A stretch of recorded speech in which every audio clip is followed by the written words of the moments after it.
Hi, I'm Mike. This is my first mate, Cali. Come join us on Red Fox, my 1986 Catalina 34, as we explore the Pacific Northwest.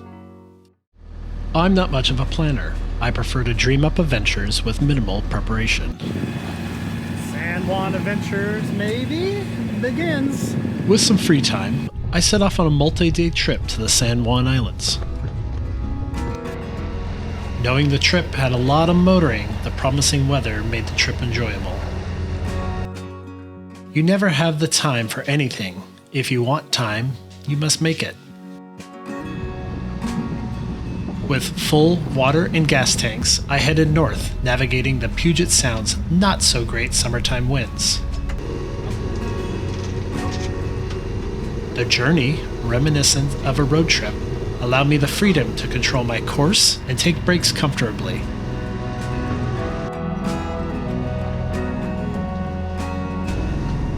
And if needed, to take a pee break without hanging over the side like a dirty pirate.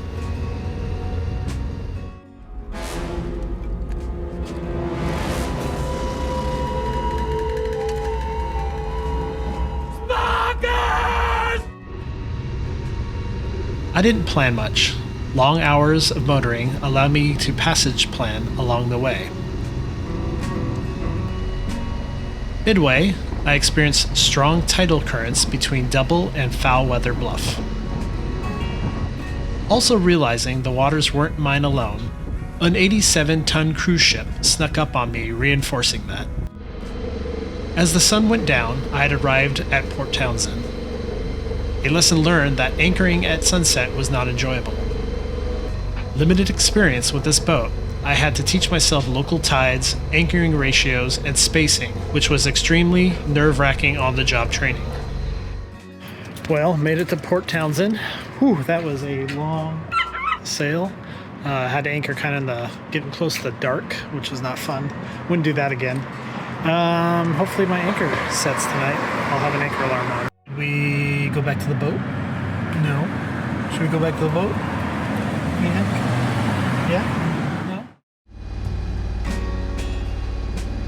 Well, good morning. Let's see. It's like almost 8:30. Leaving Port Townsend right now. Yeah, this is going to be a bigger trip, I think. Luckily, the weather actually gets a little worse in the day, so I'm trying to beat it. But this is across pretty big open ocean, so I'm going to see how the boat does. I haven't got her in waves like this before, so we'll see. But yeah, it's going to be exciting. Hopefully next stop, San Juan's.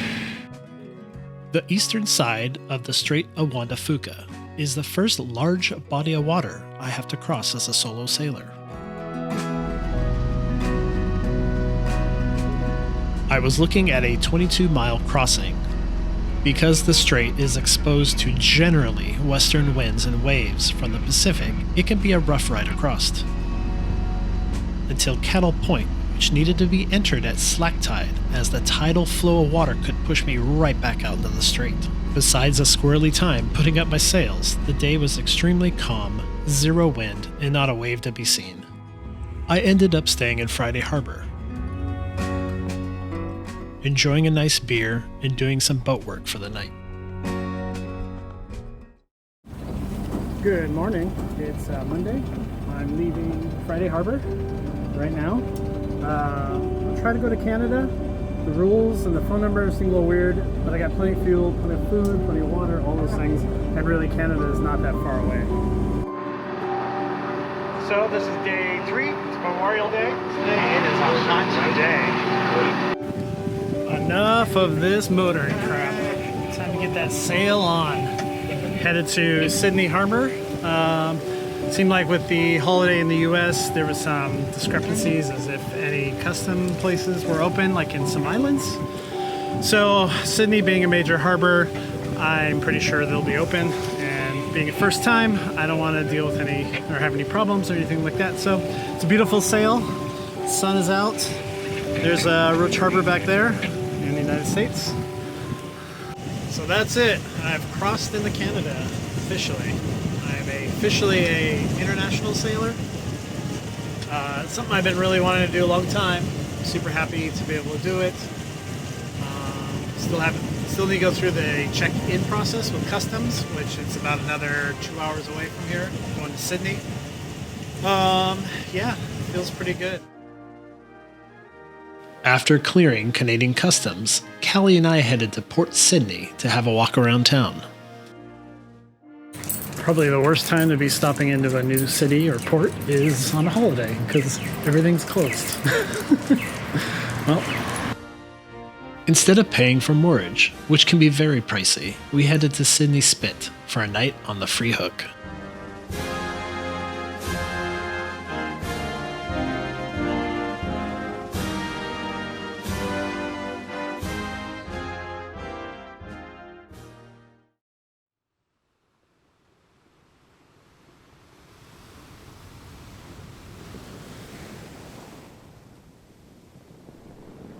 good morning. I think it's Tuesday. I'm on Sydney Spit Island, and actually I'm on a little kind of a sandbar. Look around. I don't think this actually connects. But back here is Sydney Island. This is the Sydney Island Spit. And then I'm right, where am I? I'm right there. So we're taking a little morning walk. Callie's really enjoying being on land for a little bit. And this nice sand beach is wonderful. Walk around without shoes on, and the water's cold, but they're bearable.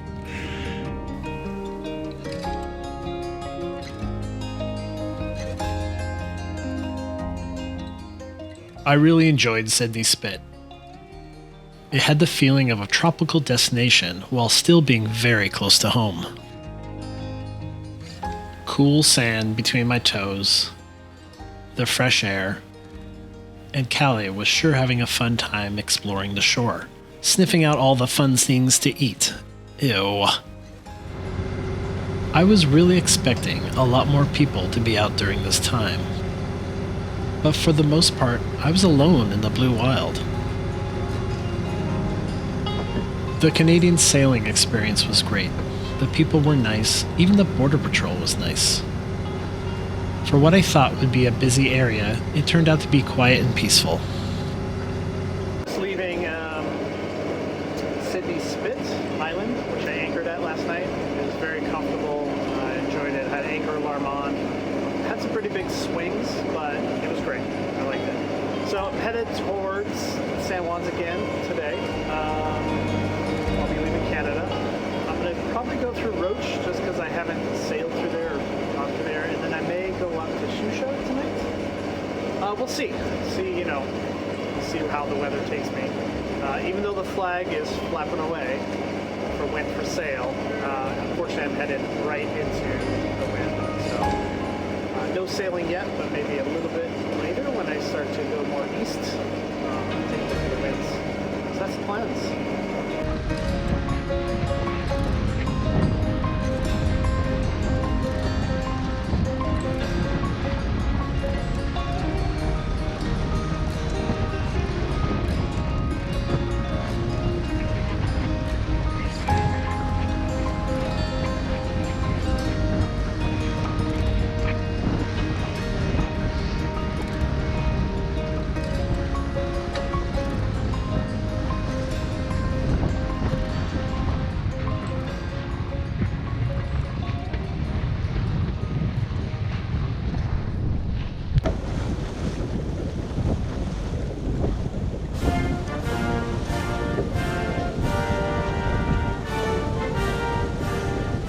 Well, just crossed over. It was a little, not difficult, a little bit of wind, a little bit of waves, but the boat handled great. So I'm back in US, headed towards Roach right now. Woohoo! While entering Canada was so pleasant, coming back to the States was a complete pain in the ass. Little did I know I needed a special hall pass to get back into the country. Getting the user fee decal was a hassle. The Border Patrol agents on the phone were just plain rude, and I ended up diverting my plans to go back to Friday Harbor for a required in-person check-in, which ended up being an iPad on a wall.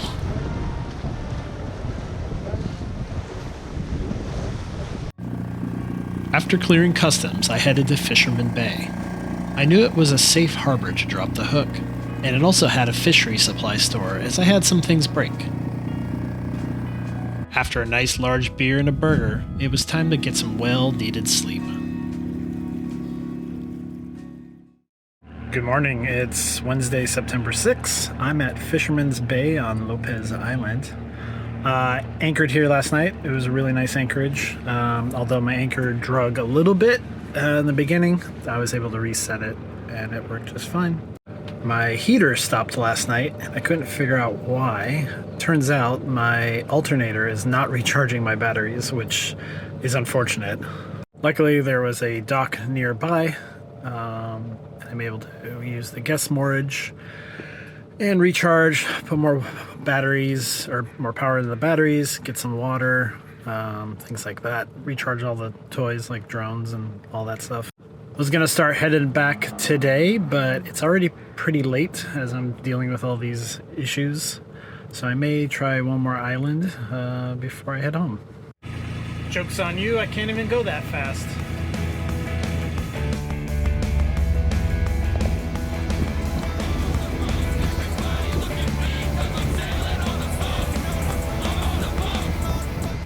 Fisherman's Bay, and now I'm headed to Stewart Island, which I've never been to, which is right near Canada. So I'm kind of backtracking a little bit, but now I'm ready. I'm all fueled up. Well, I'm not fueled up, but I have water. Everything's good. So that's where I'm going.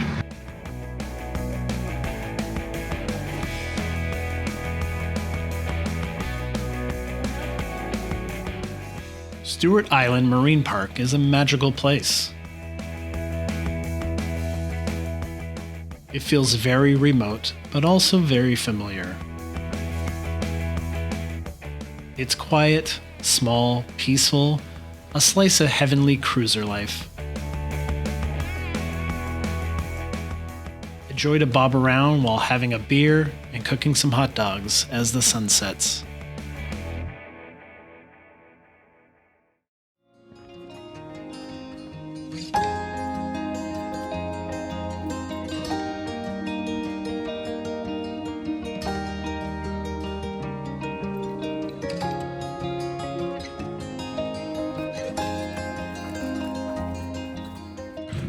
Good morning. It's September the 7th, Thursday. I'm on a little morning walk with Cali on Stewart Island, trying to decide where I want to go to next. I have some obligations at the end of next week that I need to get back for, so I need to start working my way back to Ballard. Whew. Just hiked up, you're not gonna be able to tell, but just hiked up kind of a large mountain to get a nice overview of the bay, or a bay. Let's see if I can get you a nice view of it. I believe that's called Cemetery Island, or yeah, Cemetery Island, something like that. It's probably because ships run into it all the time. Yeah, so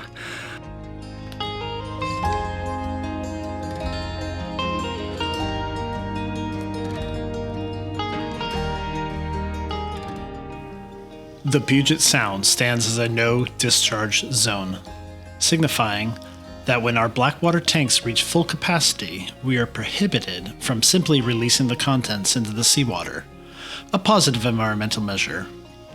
Washington State excels in offering pump-out stations, often at no cost. Stewart Island Marine Park goes the extra mile by providing a manual pump-out station right in the bay. What a fantastic way to start the morning. A workout with a view, don't you think?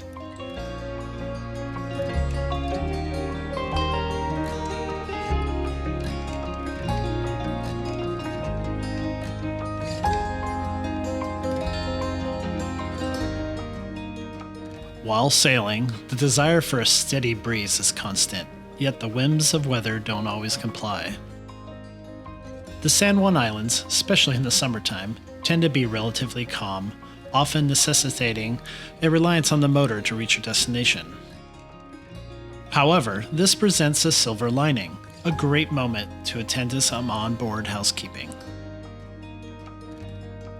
Whether it's doing laundry, grabbing a snack, or simply enjoying the breathtaking views, this can turn routine tasks into enjoyable experiences. So, I lied. I decided that instead of going back home, I was going to go up to Susha, which is what I originally wanted to do. And it's just been so nice out, and I have really nothing I have to be back for that I can't just do on the boat. For example, I have a board meeting tonight, but I have internet here. Well, I have cell service here. So why try to head back to civilization when I can just do it on the hook? So I'm here at Susha. It's probably one of my favorite islands out here. It's just a really cool bay, and it's a lot of hiking, and yeah, it's just really nice. So that's where I'll be tonight. Anchoring a boat is like trying to find the perfect parking spot at a crowded mall on a Saturday afternoon. You circle around, pretending you're a pro at parallel parking, but in reality, you're just making a lot of dramatic U-turns. You finally drop the anchor, and it's like that moment when you squeeze into a tight parking spot, only to realize you're dangerously close to the shopping cart return. You're just praying your boat doesn't end up like that rogue cart, making a break for it in the wind while you're inside the mall, desperately searching for a map to tell you where you left your sanity. The joys of nautical parking.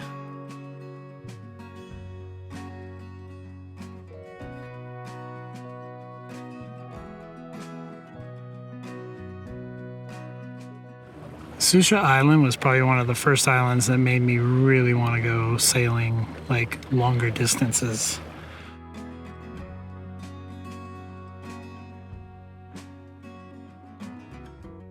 There's a lot of places like this, and then right next to San Juan's the Gulf Islands, and then you go up to Canada, and there's the fjords and things like that, which I don't have time for today or this week, but it's definitely someplace I would like to go next. Yeah, it's really beautiful here. If you can see, let me turn it around for you.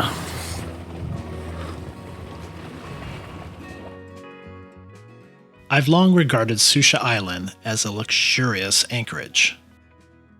It's not uncommon to spot massive yachts, exorbitantly priced sailboats, and an array of beautiful people. This perception aligns with my view of it being one of the premier locations in the San Juan Islands. Hence the irony of hanging my laundry like a vagabond amuses me even more.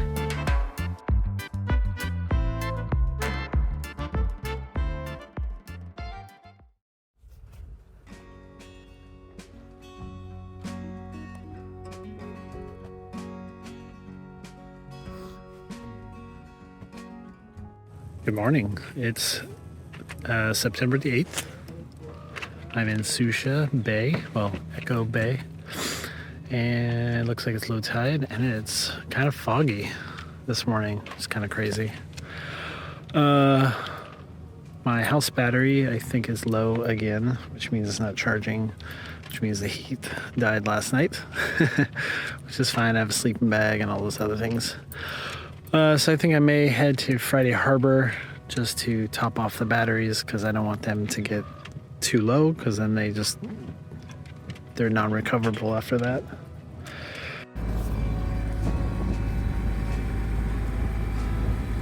With my batteries starting to become a real concern, I didn't want to be in a situation where I couldn't start my engine. This also impacts my phone, which is my main navigation tool. My radio and navigation lights could be unusable. I wasn't in a huge rush to get back home, but made the decision to start to make my southbound trip.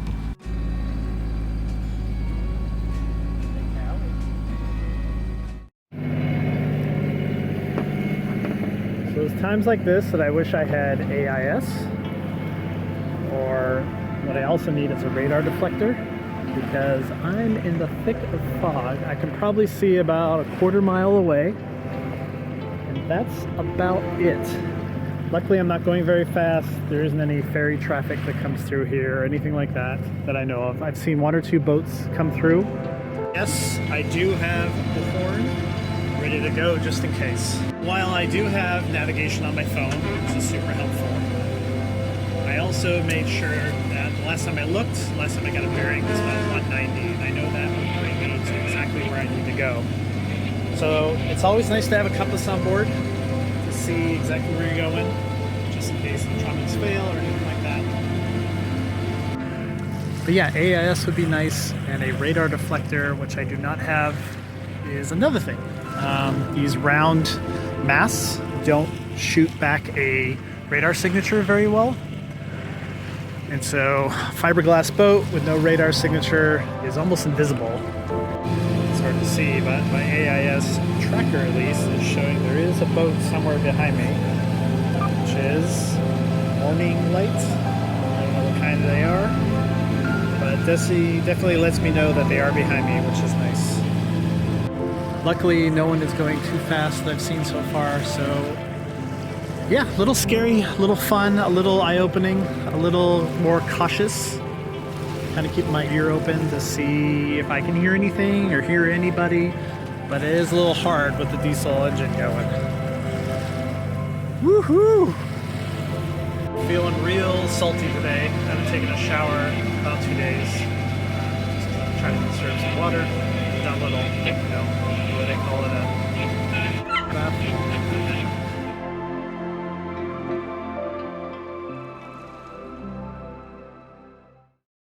Good morning, it's September the 9th. I am just leaving, well, left Friday Harbor a little bit ago. I'm headed through Cattle Pass, which can get a little chunky right now. It goes really thin like this, and if there's rapids sometimes.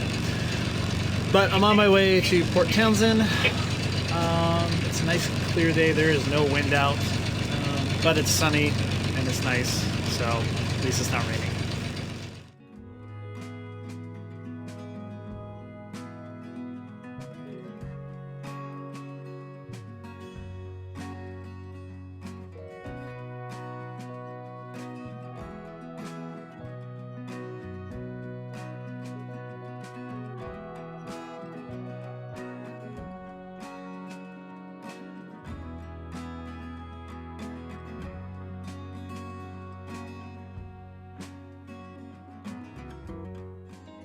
So, Cattle Pass, I believe it's called Cattle Point, Cattle Pass, was pretty interesting. I unfortunately hit it really at the wrong time. It was the height of the tide flow, which was pretty big. At one point, my speedometer said we were doing 5 knots, and my speed over ground, which is actually looking at GPS where you actually are, that says 0.2. So there was a lot of eddies. It was a big learning experience not to go through there at that time. The boat handled fine, was able to do it, and it was probably the biggest tide swing through there.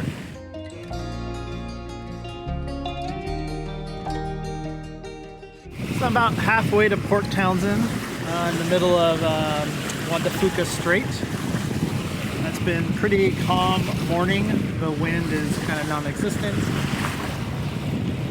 But the boat is handling really well, especially for what I had to put through Cattle Pass. She's great. She definitely deserves a nice oil change.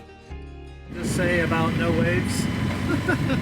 Had a pretty big boat go by, just giving me some waves. It's been a really nice day today. It is a little cold, but the sun is shining. The waves are pretty non-existent here,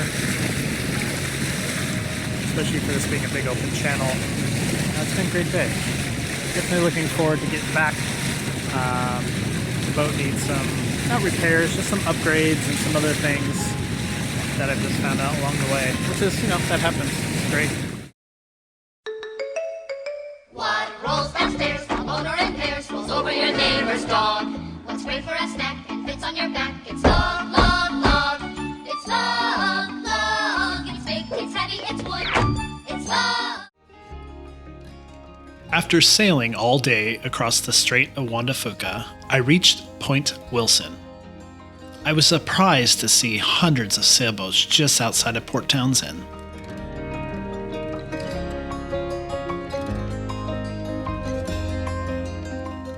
It turns out I had sailed into the annual Port Townsend Wooden Boat Festival, a yearly tradition where everyone can enjoy being on the water in a wooden boat. What a cool experience, especially on such a nice day.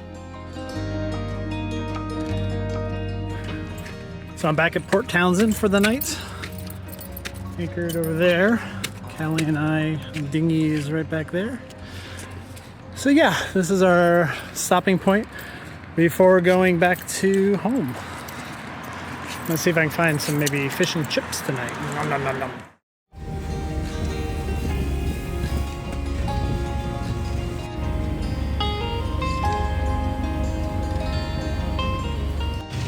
Good morning, it's September 10th. I just left Port Townsend on my way back to Ballard. Today's gonna be kind of a long burn back. Anchoring was fine last night. It was pretty rough and choppy. I think there was a lot of people in Saturday boat festival. Maybe people were kind of drunk, getting back to the boats. The other thing is, woke up and there was a pretty big rock. Definitely within keel depth near the boat. But luckily, I think, towards the end of the night when the tide dropped a lot, I think it was 10 feet, there wasn't really any waves, so I think that was fine. But learning experience, the anchorage was pretty tight. Definitely need to think about a windlass or maybe chain or something like that. Maybe more chain would be better. So I think I only have like 10 feet of chain, which it should be a lot more than that.